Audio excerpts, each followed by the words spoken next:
We were talking about it on the World Edition earlier today and all along those lines, but there was definitely a lot of politicians that are paying attention to this whole Menendez case and all along those lines. So, Senator Cory Booker and more than a dozen other Democratic senators are calling to Menendez to quit due to the bribery indictment. So, U.S. Senator Cory Booker has joined a fast growing chorus of Democrats calling on Senator Bob Menendez, his fellow lawmaker from New Jersey, to resign after those indictments last week on federal bribery charges. And Booker said in a statement on his X account, I believe stepping down is best for those Senator Menendez has spent his life serving. And by midday on today, at least 18 Democratic senators have asked that Menendez step down in light of the allegations that he and his wife Nadine accepted hundreds of thousands of dollars in cash, gold bars, a Mercedes Benz vehicle, and more from three New Jersey businessmen in exchange for favors. I wonder what those favors were and all along those lines. And I'm sure that that will be coming out and more. But like I said, there's a growing chorus of folks that are trying to get him to retire and all along those spaces or resign, I should say. Like I said, Senator Booker's in that list. Michael Bennet, Democrat from Colorado's on that list. Amy Klobuchar, who is a former presidential candidate, Democrat from Minnesota, is on that list. Sherrod Brown, Democrat from Ohio. Peter Welch, Democrat from Vermont, and a whole bunch of others that are in that kind of power structure, particularly out of the Democratic Party as well. Matter of fact, Representative Nancy Pelosi, the California Democrat who previously served as House Speaker, told MSNBC in an interview on last night that it probably would be a good idea if he did resign. So, yeah, there's a lot of pressure for him to resign, and these are some top leaders and all along those lines, including the majority leader, Chuck Schumer of New York. Well, actually, he hasn't called on him to resign as of yet, but who knows? He may do that later, but he's not done it as of yet. And Menendez does have some major jobs, and one of those he's already stepped aside from because he stepped aside as chair of the Senate Farm Relations Committee, but remains a member of that panel as well as a member of the Banking and Finance Committee. Wait a minute, weren't you just convicted of bribery and you're part of a Banking and Finance Committee? I don't know about what Sasha says about that, but I'm going like, how can you be a member of something that you are involved in that kind of lane? Because I'm going like bribery and banking committee. That doesn't sound like a good match, but that's just my thoughts. I don't know what you think about that, but I'm going like, I don't know that I want somebody like that on the whole committee and all along those lines because you've already been accused of things in that way. So it'll be interesting to see how this plays out. And I know that there's been a lot of talk even about your favorite issue, Sasha, because apparently some of these politicians are trying to pull back on Ukraine. I heard that Marjorie Greene was trying to pull back. I think that one of the other major politicians was trying to pull back. So they just can't seem to get their house in order, can they? In my opinion, the pullback with Ukraine is based on the fact that Biden played for a while a crucial role in supporting Ukraine. So um, it's almost like anti-Biden activity rather than support or not support the Ukraine, because majority, the huge majority of Republicans are in favor of supporting Ukraine because this is vital for U.S. interests, where a country much smaller than Russia and supposedly much weaker than Russia single-handedly is taking on the biggest enemy United States and the West ever had in all the history. And U.S. is not has not lost even a single life in this conflict. And whatever the machinery they supply, finances, the machinery can be built more and more and more as needed. And finances, you can print money as much as you want because you're the only one country in the world that has ability to print US dollars. So remember when Warren Buffett was asked if US can go ever bankrupt, he says absolutely not. How can the country, which is the only one in the world, can print US dollars, which is in demand all over the world, can go bankrupt? It's just physically impossible. Now, regarding Menendez, I look, he obviously he looks like a crook. let's even not go into details. If you look at his face, and if you've been around long enough, you know that face belongs to the crook. So he is a crook, obviously. Now, the thing is, what I would like to educate myself, and I'm not certain. Do you have to wait until proven guilty by the court, or you can be asked to resign, actively do anything? No, then there should be quite obvious repercussions. I don't know what's the right take on this. Nick, you have some idea? Let's see. Host says immediately. Great. Okay. Well, the thing is, for political purposes, you can declare him guilty. For legal purposes, he's not guilty until a court or a jury Agree. declares him guilty. Okay. But let's look at all the badges of fraud, as you would say. Okay. The warrant, 500,000 in cash. Okay. Mhm. Who carries 500,000 in cash? And he says, well, I'm just trying to escape Cuba, so I'm used to carrying cash because I'm worried about what? The American economic system? Aren't you a U.S. senator? So what are you doing with 500,000 cash? Gold bars. Come on, Sasha. Who carries around gold bars? More badges of fraud that exist. And so what happens is when you look at Menendez, he's got like every possible badge of fraud written all over him.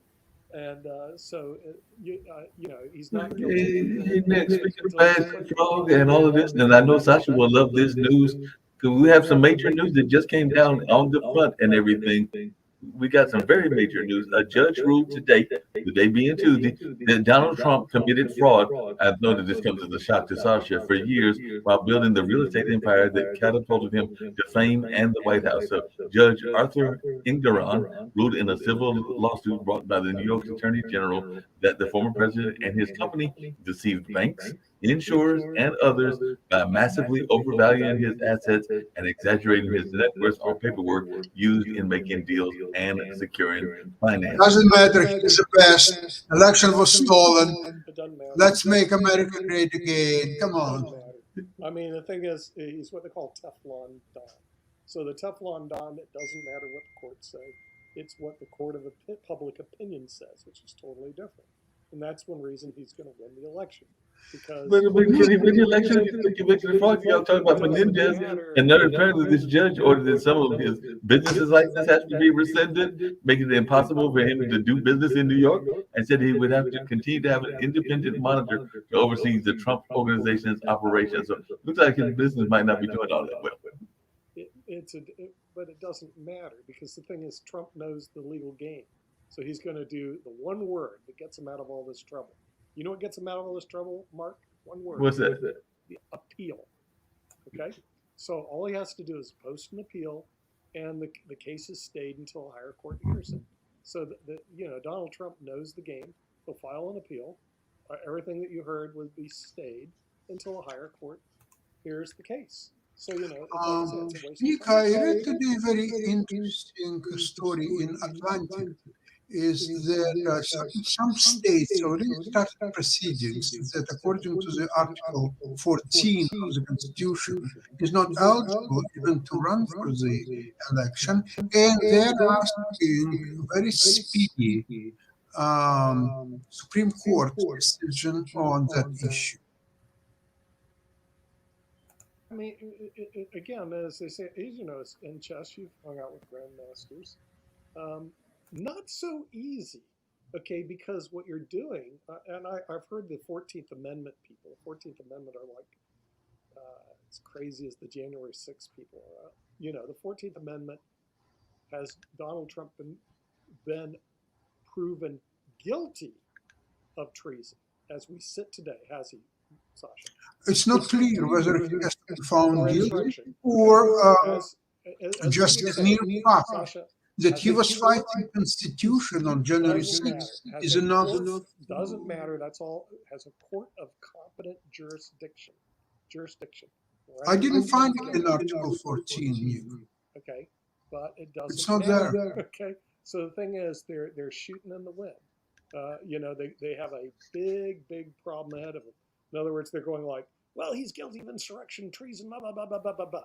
Okay, Well, speaking of shooting in the wind, we know we got a big debate coming up on Wednesday about the Republicans, but and Biden, I mean Trump is passing up on this debate because he's going to go talk to union workers. And apparently Biden went and talked to the union workers, and he grabbed the bullhorn by the picket line today and urged the striking auto workers to stick with it in an unparalleled show of support for organized labor by a modern president. So is this a play for the labor vote going to help him and everything? Because you know that's a play for the labor vote, because he even donned a union ball cap, did the fist bump, and definitely told the United Auto Workers strikers that you deserve the significant raise that you need, as he stopped in the Detroit area just days ahead of a planned visit by Trump. So I'm sure Trump will be telling folks that he's the one for the labor votes.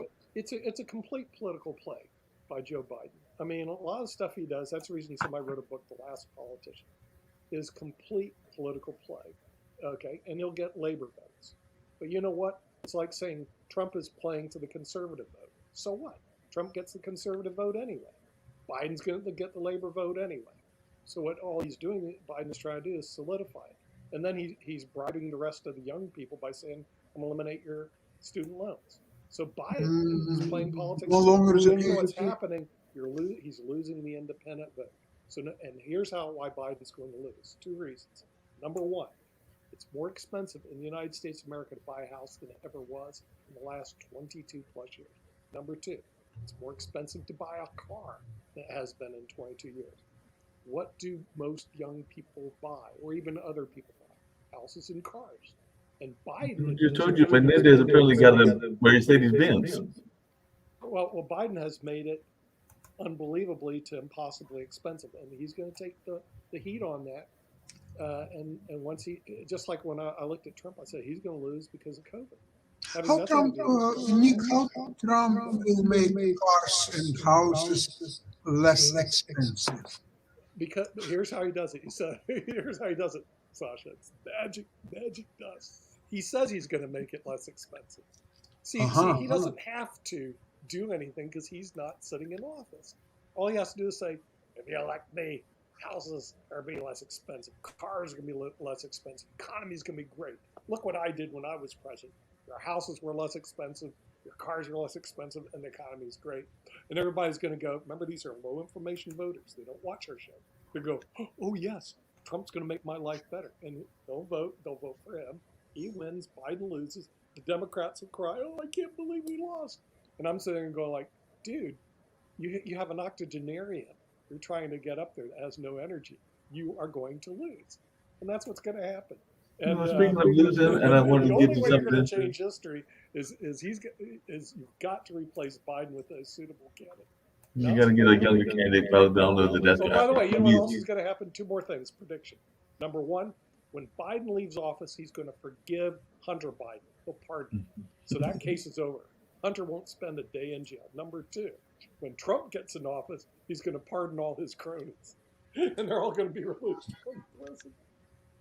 That could be the case. only in Yeah, I did America. see that they have a quicker system of resigning in Canada, because the Speaker of Canada's Parliament resigned today after apparently he invited a Ukrainian Nazi veteran to attend a special session of Parliament and called that man a hero amid two standing ovations. But it looked like he stepped down today after meeting with the party leader. So in that case, they actually listened to the party leader there in Canada. So there was some growing cross-party calls for his resignation. So it wasn't just one party that was asking for him to resign. It looks like it was a cross-party line. And I guess he got the message, because definitely even earlier today, y'all's foreign minister, Melanie Joly, called the situation deeply unacceptable and an embarrassment. So the government leader said that Rodi should do the honorable thing and step down. And the conservative leader, Pierre Poilievre, criticized Justin Trudeau for the fiasco, saying the prime minister had brought shame on Canada after the government's failure to have its massive diplomatic and intelligence apparatus vet and prevent honoring a Nazi. So, but what all of this is coming to a quick head. We're still dealing with Melendez, but apparently, this incident took place over several days, and he's already out of office. So maybe there's a quicker system of getting folks out in Canada. I've yet to visit Canada, Sasha. I need to get there, but maybe there's a quicker system of getting folks out of office there in your fine country of Canada. What's interesting is that a lot of people, a lot of Canadians are very unhappy with Speaker resigning, and they're blaming it all on Trudeau. And they all believe that Trudeau must resign, not the Speaker, that nobody even knows the name of that faithful Speaker. But Trudeau, has to take all responsibility. But anyway, that's it's awful mistake by whoever made it. But what can you do about it now?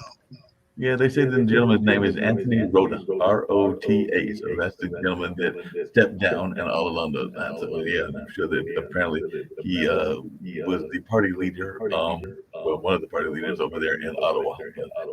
Definitely, he's the person that is stepped down, and I guess he made his realms and got up to leadership there in Canada. Like you said, a lot of folks know Trudeau, don't necessarily like Trudeau from what I'm hearing, but they probably, if you ask them that person, we got the same issue here. Nick, how many people can actually tell you their current senator? I don't know. That's an absolutely good question. We have this problem in the United States, is that who determines who the president of the United States is going to be? And I have the answer to that. We're going to show you in just a minute. Okay. This is the group that will determine the president of the United States, the head of the free world, the most powerful person on earth. Low information voters. Okay. So the thing is, the sad part, Mark, is the people that determine who gets elected are low information voters. And you may be right. This is where it drives Adam crazy, because they may not be able to name who their senators are. They may not even be able to name what the three branches of government are, but they heard there's a guy that'll make America great again. They heard there's this guy who'll make their houses and their their houses and their cars cheap. They heard that they'll secure the borders and keep you safe from all those invaders that are coming through Mexico. So because they heard this person, they're going to vote for this person as opposed to the other guy that houses are too expensive, cars are too expensive, the economy is being trashed and ruined, and that makes the determination of who is the. Well, in this country, your favorite people. Democracy, get over it.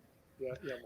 Your favorite people, the Supreme Court, are back in the news on this one as well, because earlier today they defeated a bunch of Alabama Republicans for the second time in 3 months, because there was an attempt apparently to have a congressional map that was only going to have one majority black district. So they didn't like that. So they said, y'all got to go back. So the court, in two related applications, used emergency requests from Republican state officials to block lower court rulings that invalidated the new map, and lower court proceedings to approve a new map are still ongoing. So it definitely looks like there are some pushback towards some of the things that were going on. I know that some people have been concerned about the Voting Rights Act and whether it will stand up, and all along those lines, and particularly some of the Deep South states. There are some serious concerns that get around rules about how IDs are done, and all along those lines. So there's a lot of questions that your Supreme Court is going to be dealing with as well. Apparently, there were no noted dissenting votes, and the court did not explain its reasoning. So I guess the court doesn't always have to explain why it does what it does. But Abba Khanna, a lawyer who challenged the map, said Alabama's open defiance of the Voting Rights Act stops today. And she expressed hope that the decision might prompt Alabama to rethink their dogged resistance to providing equal political opportunities to Black Alabamians. So definitely, but it looks like their Republicans were doubling down on the state's approach, saying in a statement Tuesday that both maps that the state had drawn should have been upheld. So I'm thinking that they're going to try to appeal. Oh, Adam has arrived. And by the way, I've been defending your thesis that low information voters should not be allowed to vote because they just don't have the bandwidth to vote for anything, really. But at the same time, the thesis that we brought on our show that Trump will beat Biden, and we ran polls on the Pod TV LinkedIn polls. The Pod TV LinkedIn polls all show Trump smashing Biden. And we went over that last week. But here's the thing. Since then, the Washington Post did a poll, and guess what? They showed the same thing. Trump beating Biden by 10 points. So the Pod TV poll, even though it's inaccurate, I must admit, and we put it on LinkedIn, it gave us an indication of what the what's going to happen in the election. But I want to give your thoughts, Adam, especially to the national election, of course, and the Menendez issue. Oh, you're muted, Adam. Can't hear you. Yeah, I don't hear you, Adam.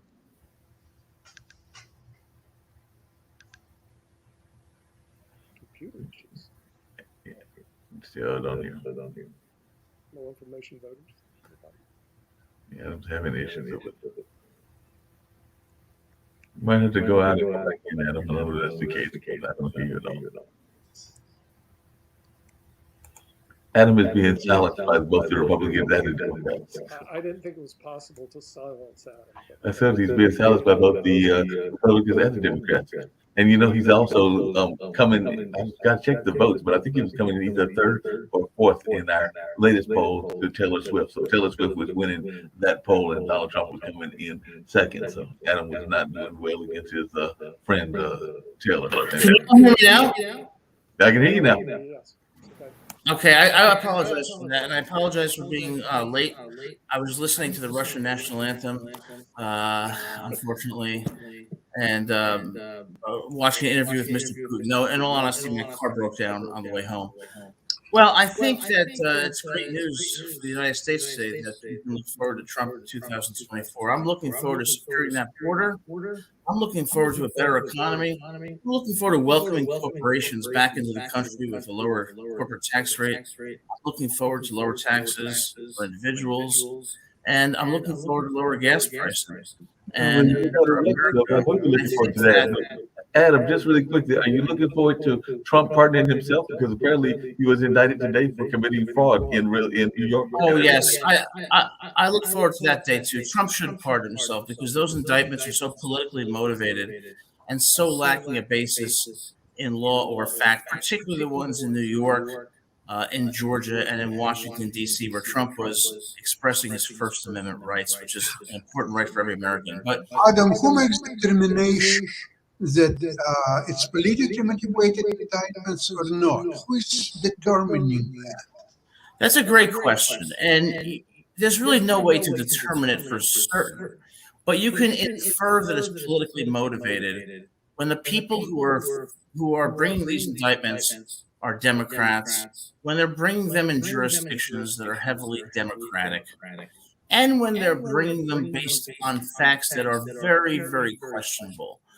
It seems to me that once they saw that Trump was going to be the Republican nominee, they did everything possible to ensure that he wouldn't be through these indictments. And it's not going to work. What it's going to do is create a backlash and further solidify his support. Now, when it comes to voting, I am not a fan of the right to vote. I do not believe that most people should have the right to vote because they're not educated enough and don't have sufficient knowledge to make an informed decision on political issues. And second, some people are just bad people.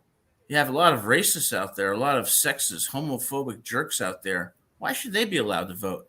You want to join the KKK? You shouldn't be allowed in a voting booth. I think a better democracy is one that ensures that the citizens who are voting have at least some level of knowledge and moral character. Adam, in ancient Greece, I think not everyone who physically lived there was allowed to vote. There was a certain sense. For example, the slaves were not allowed to vote, only free people. And free people in Greece, they had certain understanding of democracy, of the laws. It's not for everyone. It's in the United States, situation is several times worse than in ancient Greece because just too many idiots in the United States, and they are deciding who would be elected the most important position in the whole world. Incredible. Well, on that we agree because you have in this country You have the high school jock who's smoking marijuana and obsessed with the captain of the cheerleading team who doesn't know how to count to 10. You have the racist member of the KKK. You have the sexist jerks who can often be found as CEOs or in law firms. You have transphobic jerks. You have a lot of immoral people. They shouldn't be allowed to vote. And then you have what I call the morons, the people who don't know or don't care to know about anything. One time when I was at a polling place, before I went into the voting booth, there was a gentleman ahead of me who looked back at his girlfriend and said, "Honey, who was I supposed to vote for?" They shouldn't be allowed to vote. We need people who have knowledge and moral character. And that is only about maybe 40 to 50% of Americans. The right to vote? No. The right to vote in an informed way? Yes. So how are you going to determine that? You know, like I said before, there was the whole notion of the poll taxes, and there were people that tried to create kinds of ways to regulate it, and they had some crazy stuff, including whether you could count beans and a number of other things that didn't make a lot of sense in the ways that they did them, and all in that kind of way. So how would you make sure that we don't fall into the trap of the poll taxes that were definitely used to repress a lot of votes historically? Sure. Well, those racist policies should be condemned, and certainly any reasonable person would. Well, before I got my driver's license, I had to take a driving test. I had to actually drive a car, and I had to answer basic questions about the rules of the road. The same should be true for individuals who want to vote. Like I said, the high school jock, the racist, the sexist, or the general moron who spends more time, eating 5,000 calories a day than reading 5,000 words a day should not be allowed to vote, because then you're not going to get informed voters. And when you don't have informed voters, you get bad leaders. I'm against that. And if we want to make America great again, it begins by making the people who vote great again. I like that one. That sounds like good. But what would your thoughts be, Adam, since you are running for president? We know this in 2028 and everything, because here in North Carolina, they made a rule, and Nick can correct me if I'm wrong, that North Carolina felons that were out of prison and on probation lost their right to vote and everything. So would you keep those kind of rules around the nation, or would they be allowed to vote? Because there are some very educated people in prison, because a lot of people wind up going to the college system of the prisons, because if you know the story. Well, I'll tell you, I'm someone who believes in second chances, and I don't believe that someone who has committed a crime and served their time should be denied the right to vote. And what they should be required to do, though, is show a basic knowledge of our legislative, judicial, and executive process, and have the moral character, e.g., not being racist, sexist, member of the KKK. Then I would allow them to vote, and I would give people second chances. And when I go to North Carolina, I'm going to go to Duke University. I'm going to go to North Carolina. I'm going to go to North Carolina State. I'm going to send this message and bring it to the people. And North Carolina is going to be in my column in 2028. We have no doubt about that. You've got all kinds of folks that will probably be helping your campaign and all along those lines. I'll even go to Charlotte. You'll even go to Charlotte? Yes. That's good. That's really good of you. Are you going to go to Asheville as well? Because Asheville is one of the few states around the country so far. I know California. A lot of people think that California has fallen off the deep end, but Asheville did award reparations. So would you be going to Asheville? Because Asheville was a reparations state. Asheville is a beautiful, beautiful area. Yes, I will. And I'm going to go to North Carolina State. I'm going to talk to the Wolf Pack, and I'm going to say, you know what? It's time to vote for somebody who's moderate, who's sensible, and who's going to make America the kind of America that we've always dreamed of, and that has eluded us for far too many years.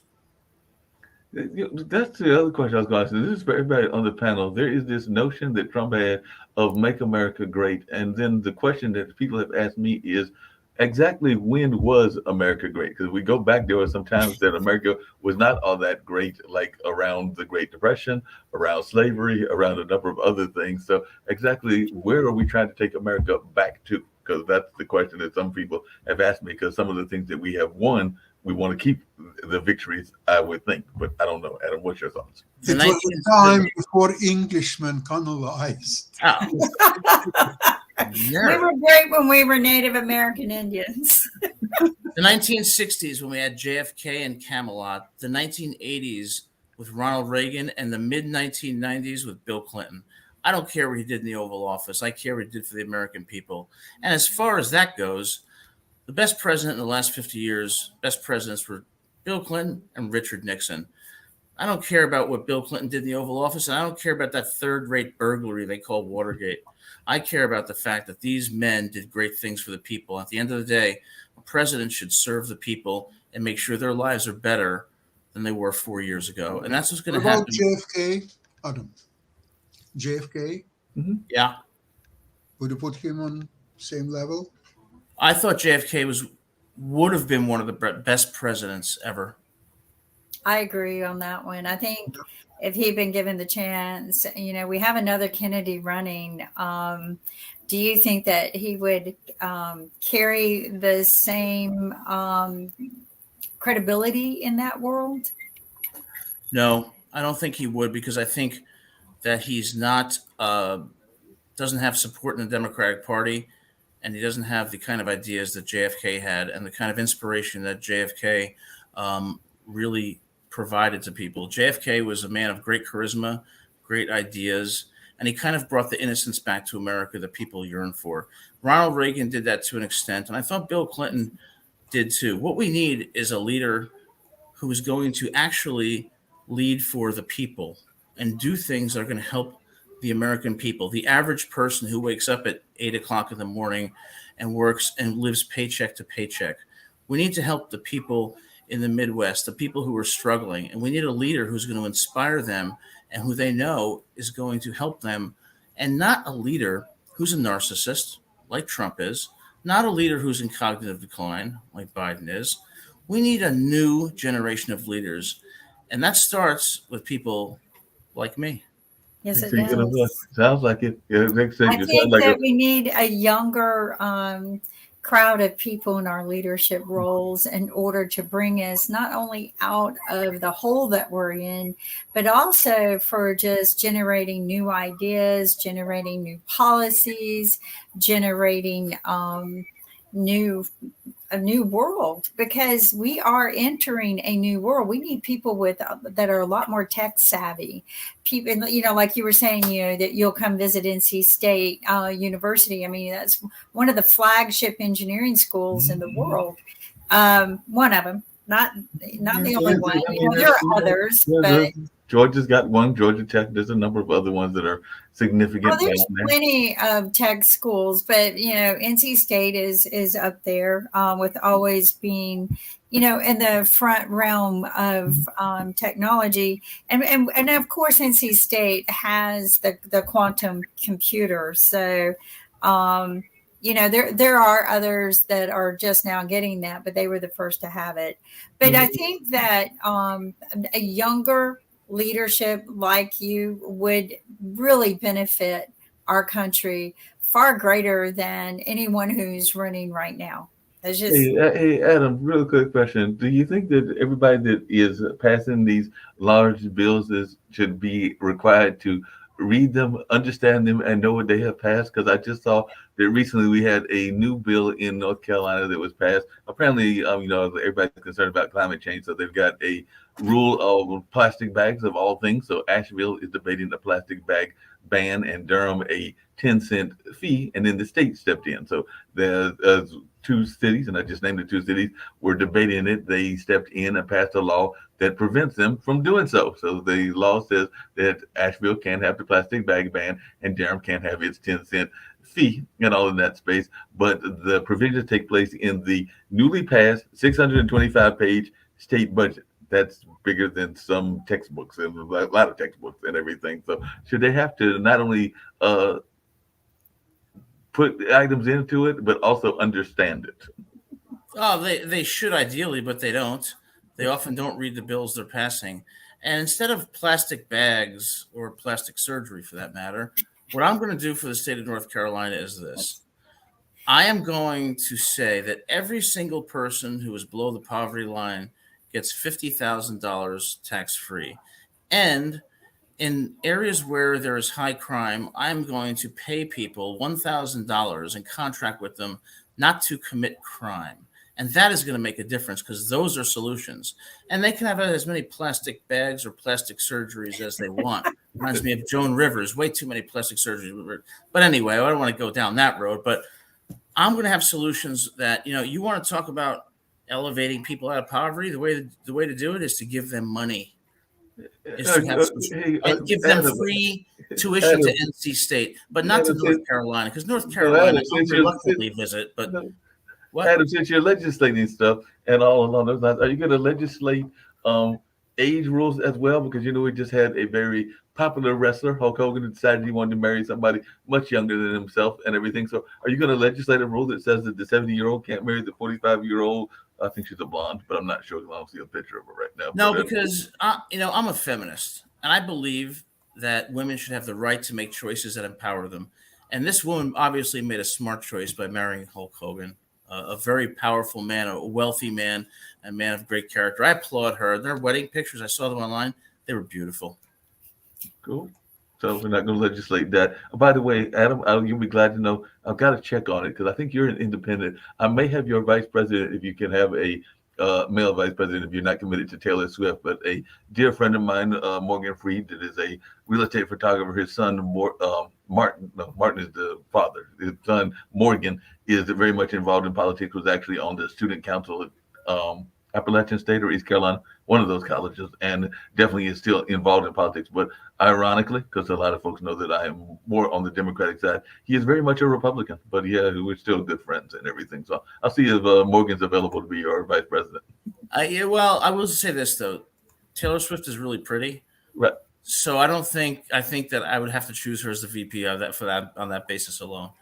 But without sounding shallow, I would be open to anybody as a vice president who would challenge my ideas and bring a diversity of thought to the campaign, because I'm not right on everything. I'm humble enough to know that I'm wrong on a lot of things. And I want someone who's going to bring original perspectives, but with the goal of making sure that we're helping people. Well, there's nothing wrong. It doesn't have to be always opposing, but there's nothing wrong with having that diverse understanding between each other. I mean, that to me always made a perfect relationship in marriage is that neither one of us was always right, but we each brought in expertise in our opinions, and we never agreed on anything, but eventually we found things and made it work. So I think you're right, Adam. I think that a vice president used to be a president and vice president never ran on the same ticket, many years ago. Mm-hmm. I don't know why they changed that, except that, but I think a vice president does nothing but kiss up now. Well, speaking of vice presidents and all on those lines, who do we think, well, one, does anybody care? Is anybody going to be watching tomorrow? And is this a debate to pick the vice president? Is that really what's going on in this vice presidential debate? A lot of people say that Vivek won, and they say that Nikki did really well, Nikki Haley, and a number of others that they were impressed with. Some of the others they were not impressed with, and I think 2 of them dropped out. So I think we might only have 6 that are at this current debate, the one that will be taking place at the Ronald Reagan Library there in California and everything. So what is our thoughts about the debate, and does it have any benefit whatsoever? Mark, I think you're taking it too far. I think except what's his name, Vivek Kamasutra or something, nobody would agree to be Trump's vice president nominee. No one. He's the only one who would. You think Nikki would take the job? No, she's not. She's not. She look at what she said and wrote about Trump. How could she be his vice president? It's impossible. I'm going to say something controversial. Go for it.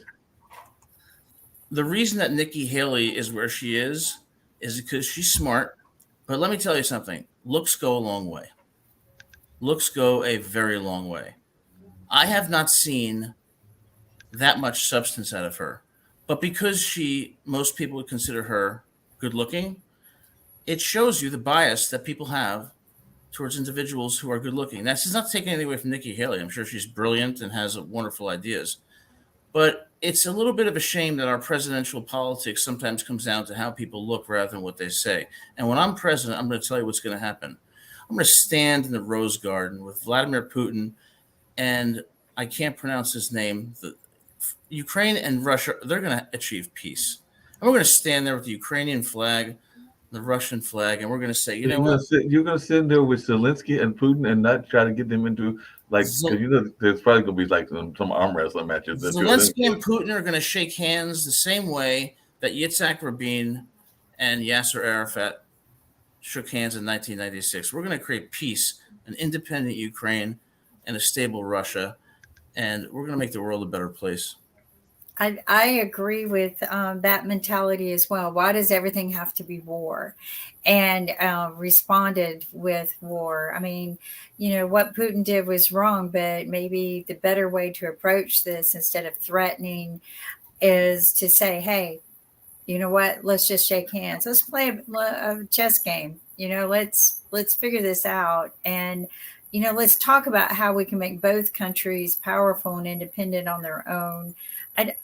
I like the idea of a peace, an olive branch being handed to everyone and just say, let's sit down and talk about it.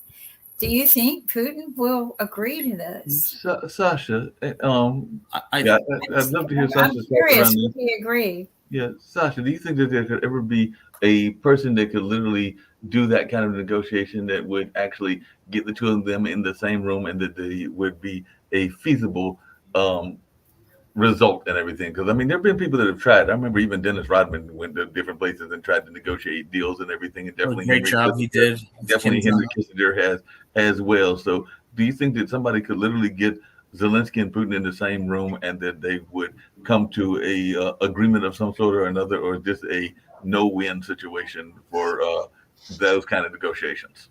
Do you realize from the history of the world, history of the wars, that there are some wars that cannot be resolved without one side decisively will take over on a battlefield the other side.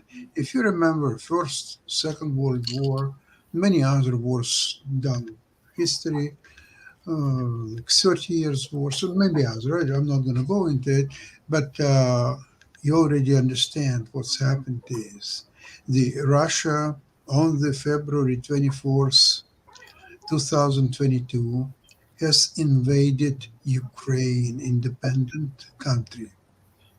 Should I continue or stop right there? So to end the war, after hundreds of thousands of people being killed, I'm not counting the maimed and all the other atrocities, Russia, not Ukraine, Russia lost 275,000 people. Now, how to resolve that? Do you know that shortly after Russia attacked Ukraine, there were peaceful proposal headed by Turkey, by a few other countries that are considered to be a power brokers in that region. And it could have been done. But what's happened in the first few weeks of war, Russia committed incredible atrocities in Bucha and few other little places around Kiev, where they raped women, little girls, killed innocent people by shooting them right in their head with the hands tied behind their backs. All that has been discovered, and all peace proposals went down the drain. It is impossible to make a peace, especially if Putin at least would have any decency to take all his army out of Ukraine. Okay, we're all out. Now, where are you going to resolve that? What would you like to see? What we would like to see? Can we meet each other halfway or third way or whatever? Putin is not doing that. He insists that it's his right to have a piece of Ukraine. It's approximately 20% of all Ukraine. That's his right to have. Based on what? I don't know, maybe You know that better than anybody else here. Well, here's the thing.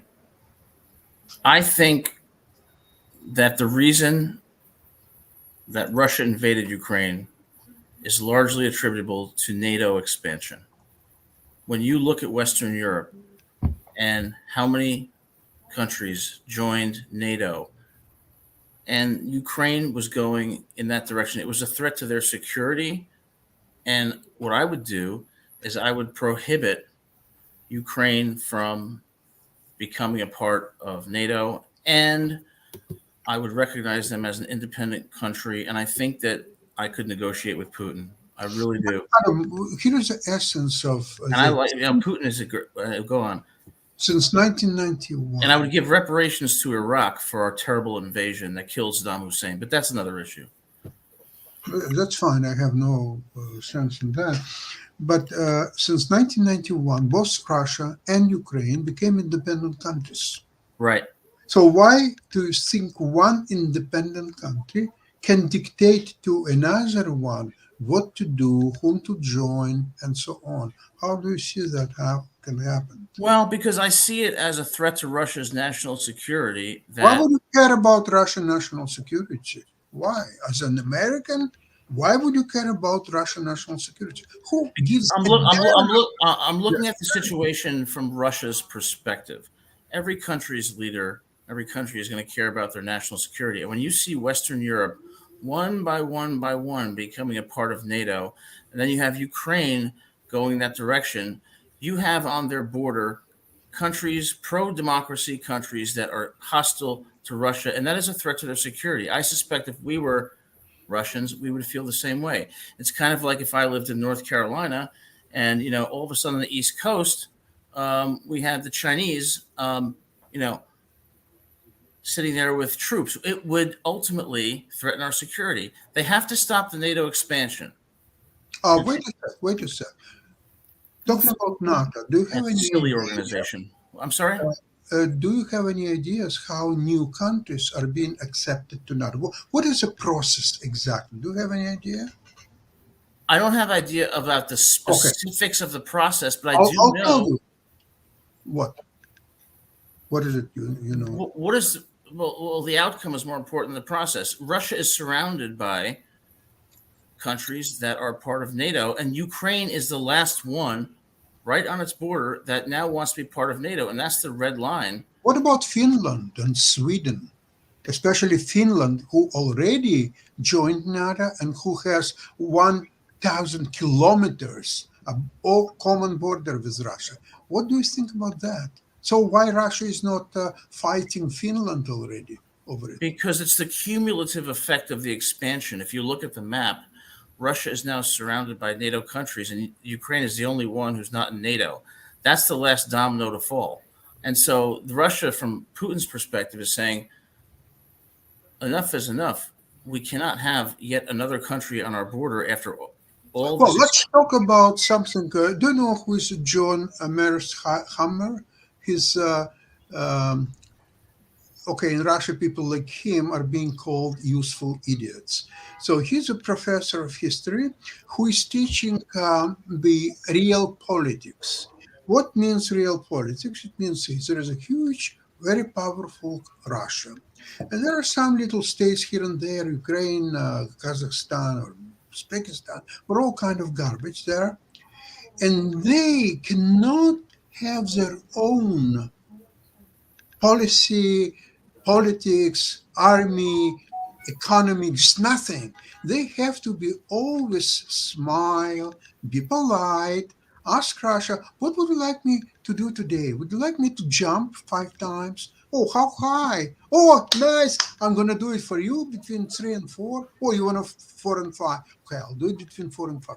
That's what Finland did all the years after Second World War until 3 months ago when it joined NATO. Finland was independent and it didn't commit to any blocks whatsoever.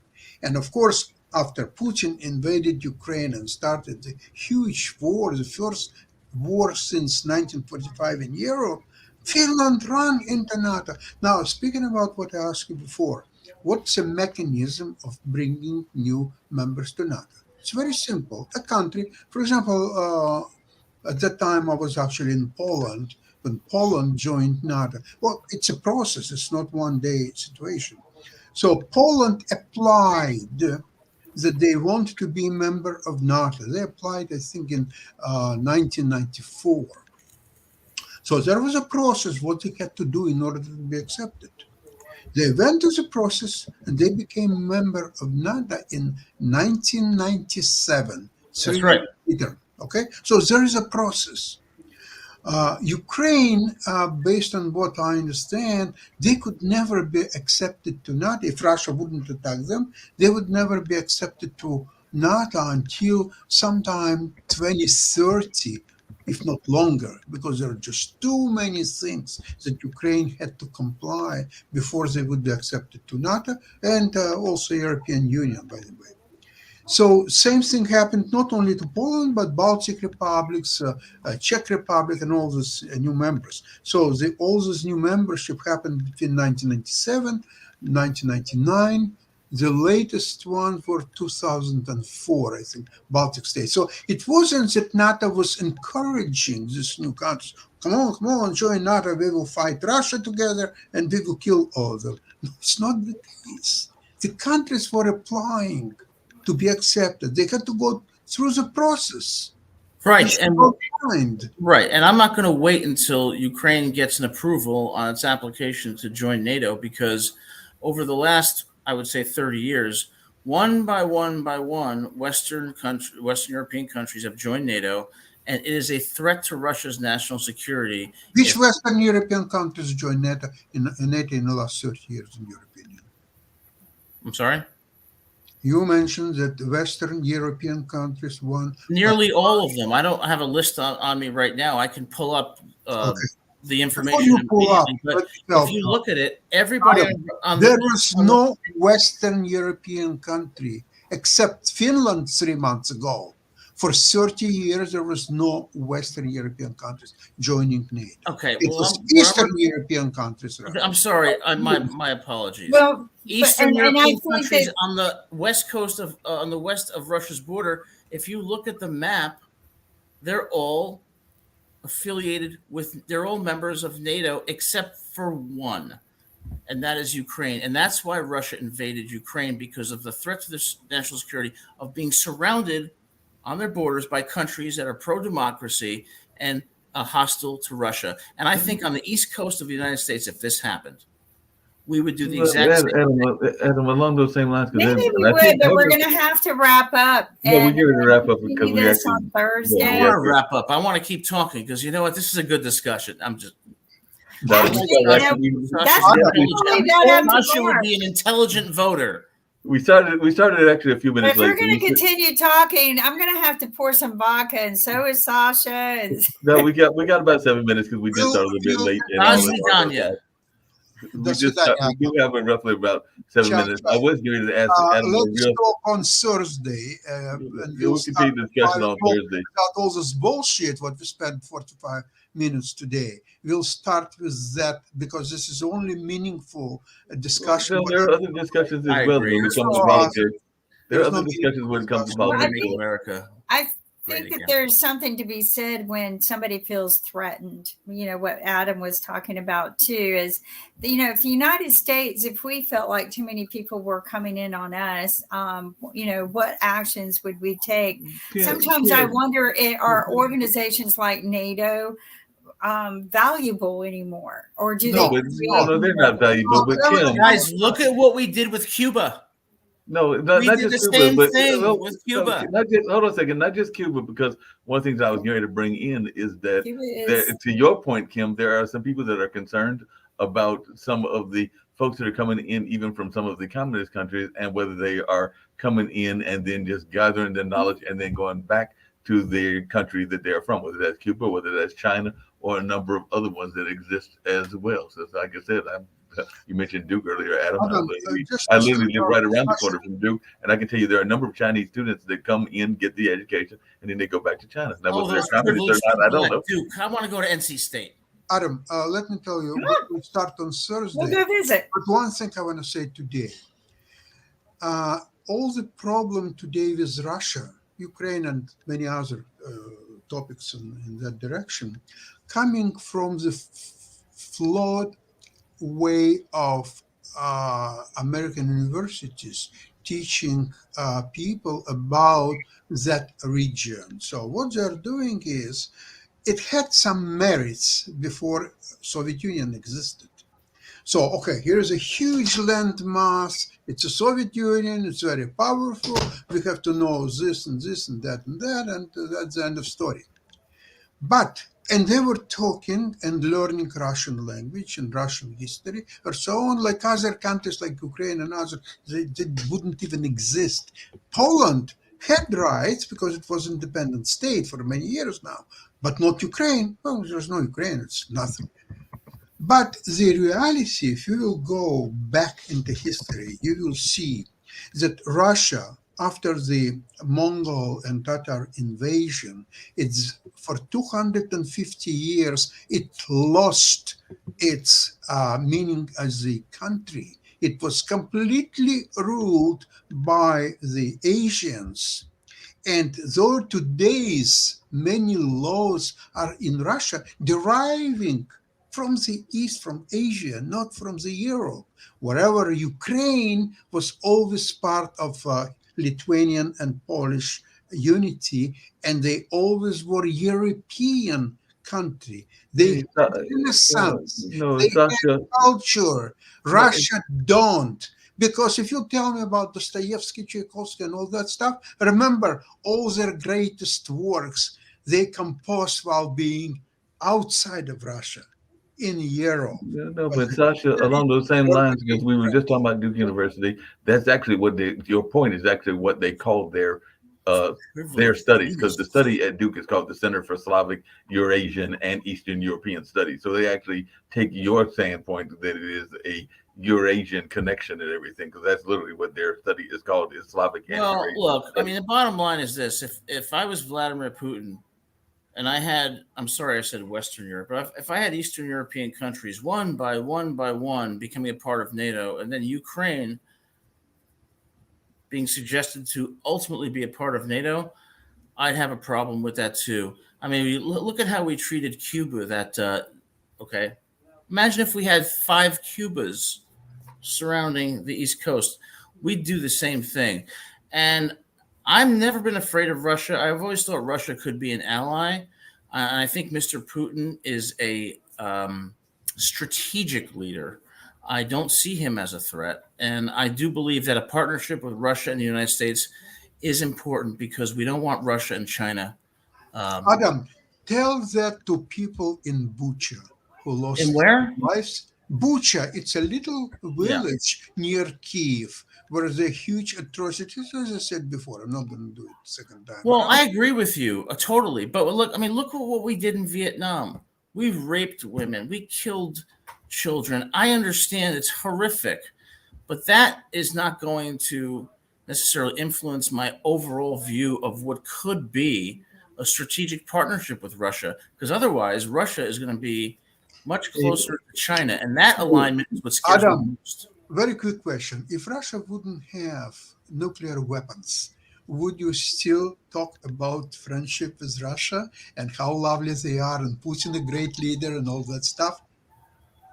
Seriously. If they didn't have nuclear If weapons, they didn't have nuclear- no, I would not. No. Okay, that's my point. Okay. No. Adam and Sasha, we get ready to wrap up just really quickly. The only other thing I was going to get ready to ask Adam really quickly and everything is his thoughts, and that you can do them shortly, and we'll get to it on Thursday's show as well. But we are seeing some people that are jumping into some interesting races that have like a background of being part of corporate America and all along those lines. So I did see that Daniel Lorry, a longtime nonprofit executive and a heir to Levi Strauss and Company Fortune, is announced that he is going to be challenging the mayor over there in San Francisco. And I know that even Nick has talked about how bad San Francisco is with its homeless encampments, drug overdoses, and a downtown that has been hollowed out of the pandemic-induced tech exodus. So as one that is a political student, I just wondered if you had any thoughts about this hair and nonprofit person that said, hey, I'm going to try to jump in this race because I can do better than the current young lady that is in the seat of office. Okay, Well, I said everything what I wanted to say. Good luck, everybody. I would Bye-bye. love to continue this on Thursday. It's a good On discussion. Thursday. Yeah, if nobody will break our conversation and get into. We'll So, see you on Thursday. We'll see you on Thursday. I don't know if I'd Adam, like to have a time with you, but without interruptions. Thank you very much. Bye, everybody. Thank Take you, care. Sasha. So the question you were asking me, I'm like, always skeptical of these people entering into the political sphere. I really am. I mean, what are his ideas? What is he running on? So he's the heir to, would you say, Levi Strauss? Oh, so Right, he's Strauss. an elitist, wealthy beyond belief, and probably has no ideas, but probably just out of a narcissistic urge wants to do something new in his life because he's bored, so wants to run for office. I think he'll flop. Apparently, he's also a nonprofit leader, and we know that sometimes we are fans of nonprofits. Sometimes we're not It's always. easy to be a nonprofit leader when you're worth $1 billion. That's true. I But he- also want to bring note of, I don't know if Nick made a comment on this, but the homeless problem in San Francisco is not as bad as they make it out to be. I don't know why they always promote that San Francisco is so full of them. I've been there many times, even took my sister who was like, oh my God, no. And she gets there and she's like, because that's what we do. We go look for homeless people and try to help them whenever we travel together. We take some time out to help the cultural area. And she was like, we spent hours looking for homeless and we were not in the most wealthy sections. And she goes, people like to just, spread propaganda and make stuff up about this, don't they? And I go, yes, they do. No, it's the same thing with Donald Trump. People just focus on one little thing and they forget that Donald Trump has done so many good things. I totally agree. I think But it's not even that. I mean, I go to Asheville and Adam, he did go try to buy a hundreds gun. of He did try to buy a gun, and that's not cool. You've been under indictment. You're trying to buy a Glock. I don't know why Donald Trump needs a Glock. I don't believe did that Donald Trump try to buy a gun? He tried to buy a Glock in South Carolina. And Trump needs to understand that he needs good lawyers, and I'm here. He has I'm waiting for the horrible feedback. attorneys. Yeah, he does have horrible attorneys. One of his tax issues, I know exactly what the problem is. And I've tried to tell them because it was something that the IRS was doing. The IRS was actually pulling a little stunt or scam on people, and they were getting away with it. Even my CPA kind of saw what was going on, tried to reach out to him, but his attorneys, I think they just like to charge him. They're just trying to make money off of he's one of those guys that he's just going to keep writing checks to them, and they're going to keep telling him what he wants to hear. But I will say this: there were hundreds and hundreds of homeless that I ran into in Asheville. Hundreds. You couldn't walk a quarter of a step without seeing a homeless person. But you go to San Francisco and you can walk. Nick never even saw a homeless person. Well, like I said, I just saw. Nick needs to believe it. stop going to the country club and start going to the people. Well, we do. My sister and I do. We go all the time whenever we travel. We might do a lot of fun things for us, but we always say to ourselves, we're going to go out and help. Kim, You need to be traveling with me, not your sister. Kim and Adam, This is you can really find. different. I mean, We'll Kim and Adam, campaign with you, okay? Kim and Adam, you can travel with find you on the plenty of them campaign. here in. You can find plenty of them here in Durham. I just got on the bus. But we have to go out and help the homeless at least. I will help the homeless, and I want Mark Lee to be my campaign manager. Oh, I'll definitely be your campaign manager. But what am I? You? Listen, we'll discuss that a little bit later. But I got you, you'll Adam. be That's an integral, intimate part of the campaign. Can I have some of that money that you were promising earlier? Yes, and Nick is going to be forced to relinquish his country club membership because I want someone who's for the people. Too much time with the martinis and the golf course. Well, Nick doesn't drink alcohol, but he Yeah, he is doesn't a know Mormon. how to eat on styrofoam. So I love Nick. He's a great No, guy. he's I do great. too. I taught him how to order out of a food truck. So Oh, you taught him how to order out of a food truck? That ought to be I really did. interesting. when we that's- first met, he never dined like that before. So But Adam, just to let you know, I just got accepted because I do get by around quite a bit by mass transit, and I just literally was on the bus, and there was literally 6 homeless people on there because one of them had a one of our street festival signs that they had turned into one of their placards to let folks know that they were homeless. Homelessness is not acceptable in the United States. We're going to have to house the homeless people and provide them with basics. there I are totally better get that. ways to do it than what we're doing right now. I don't like it when they divide a husband and wife up. Right. There are some better ways. We have so many unused facilities. I've said that a couple of times. I agree. Like that. Unused buildings, Well, hold on a empty second. apartments. You would be surprised when you divide a husband and wife how much happier they become. I'm just saying. How would you know? You may have a Well, point that's- there. But just really quickly, the thing that Lori said, I think you can get with this, Adam. His exact quote was, "We are in a crisis and we are hurting right now." This is what he said when he made his announcement on earlier today. We need people to work together, and the only way you can take an entrenched system with a leader that has allowed these problems to fester is with new leadership. It's got to be leadership from the outside. So it sounds like he's running from the Donald Trump playbook and the Obama playbook. Yeah, he's just not as charismatic, and I suspect he's not going to appeal to the average person the way Trump did. But we'll see. I could be wrong. I can't wait, for my inauguration in 2028. It's going to be a special day, and I'm going to ask I'll you be guys. there. I hope believe so. that might I actually be surely playing the whole do. thing. 'Cause Nick will be how there. How much I hope you're. Yes, of course. And look, at the end of the day, when I die, I'd like to look back on my life and say I did something to help the lives of people in some small way. And if we can do that, then that's what leadership is all about.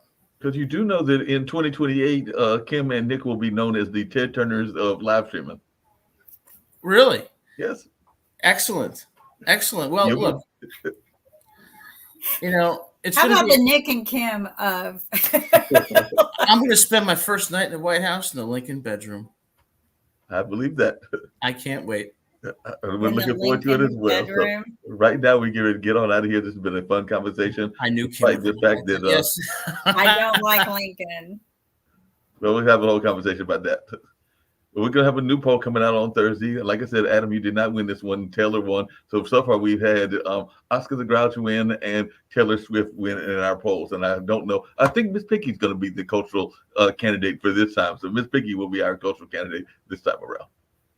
All Well, right, everyone, let's try to have a manipulate great the vote. day. We'll see you Thursday at 5 p.m. Take Yes, care. you guys.